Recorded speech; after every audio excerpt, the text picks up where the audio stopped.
మీరందరు కష్టపడండి. 2 ఏళ్లలో ఉస్మానియా యూనివర్సిటీ కావాల్సిన అన్ని సమస్యలు నేను పరిష్కరిస్తా. టీచింగ్ స్టాఫ్ గురించి కూడా ప్రొఫెసర్ కాసిం గారు అదే విధంగా వైస్ ఛాన్సలర్ గారు చెప్పిండ్రు. మీకే స్వేచ్ఛనిస్తున్నాం, కమిటీ వేసినాం, నియామకాలు ఏ విధంగా చేసుకోవాలనో మీకు అటానమస్ గా మీకే ఇస్తున్నాం. మా ఇన్వాల్వ్మెంట్ ఉండదు. మీకు ఎవరైనా మంత్రులు, ఎంపీలో, ఎమ్మెల్యేలో ఫోన్ చేస్తే నాకు చెప్పరు. మీకు ఏదైనా పైరవి పట్టుకొని ఎవరైనా వస్తే నాకు చెప్పండి. వాళ్ళు ఉద్యోగాలు ఇప్పించుడు కాదు, పైరవి పట్టుకొని వచ్చిన వాళ్ళ ఉద్యోగాలు ఊడదీసే బాధ్యత నాది.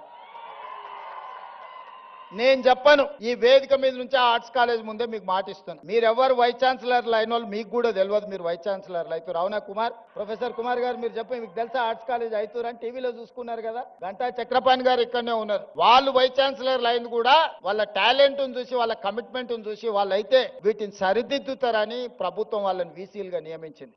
వాళ్ళ యొక్క శక్తి, వాళ్ళ యొక్క సామర్థ్యం, వాళ్ళకున్న ఆలోచన ఇవన్నీ వాళ్ళని వీసీలను చేసింది. రేపు కూడా ఇదే విధానాన్ని మీరు అవలంబించండి. నో పొలిటికల్ ఆబ్లిగేషన్, నో పైరవి. ఎవరిని కూడా ఎంత వారున్నా కూర్చోబెట్టి కాఫీ ఇప్పించండి. మా ఎంపీలో, ఎమ్మెల్యేలో, మంత్రులు వస్తే మర్యాద ఇవ్వండి, మర్యాదలో లోపం చేయకండి. ఛాయ్ తాగిపించండి, మధ్యాహ్నం వస్తే ఇంత భోజనం పెట్టండి, కానీ ఓ టీచర్ ఉద్యోగం మాత్రం ఇవ్వకండి. ఒక టీచర్ ఉద్యోగం పైరవికారుడికి ఇస్తే రాబోయే 35 ఏళ్ళు ఎన్ని వేల మంది పిల్లల భవిష్యత్తు వాళ్ళు చెడగొడతారా?